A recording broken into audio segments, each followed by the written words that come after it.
இன்றைக்கி என் வீட்டு மாடி தோட்டத்தில் இருக்கிற மூலிகை செடிகள்லாம் பார்க்கலாம் வாங்க. நிறையா இருக்குங்க மூலிகை செடிலாம். இது வந்து இன்சுலின் செடிங்க. இது வந்து சுகர் இருக்கிறவங்களுக்கு கொடுத்தோம்னா சுகர் அளவை கட்டுப்படுத்தும்.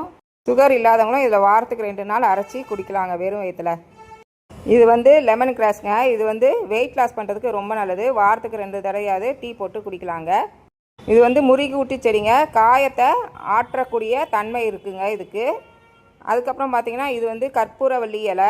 இது வந்து சளி இருமலுக்கெலாம் ரொம்ப நல்லது. வெத்தலை கூட அரைச்சி கொடுக்கலாங்க. ஓலை பிரண்டை இல்லைன்னா தட்டை பிரண்டைன்னு சொல்லுவாங்க. இதுவும் கை கால் மூட்டி வலிக்கெலாம் ரொம்ப நல்லதுங்க. இது துவையில் அரைச்சி சாப்பிட்லாம்.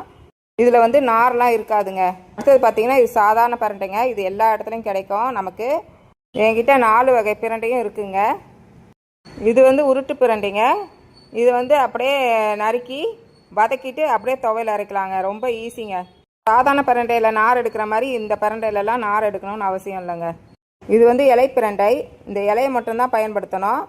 இதையும் துவையில் அரைச்சி சாப்பிட்லாங்க. இது வந்து திருநீற்று பச்சிலைங்க. இதில் இருக்கிற விதையை எடுத்து நம்ம சப்ஜா விதைன்னு சொல்லுவோம். அதை தண்ணியில் ஊற வச்சு சாப்பிட்டு வந்தோம்னா ரொம்ப குளிர்ச்சியை தரும் உடம்புக்கு. சளி இருமல் ரொம்ப இருந்துச்சுன்னா இந்த இலையை வந்து கொதிக்கிற தண்ணியில் போட்டு ஆவி பிடிச்சோம்னா சளி இருமல்லாம் ஓடி போயிடுங்க நம்மளை விட்டு. இது வந்து சிறியானங்கை நிலவேம்புன்னு சொல்லுவாங்க. இது ஜுரம் அடித்தவங்களுக்கு இதை கஷாயம் போட்டு கொடுத்தோம்னா டெங்கு மலேரியா போன்ற விஷ காய்ச்சல்லாம் குணமாயிடுங்க.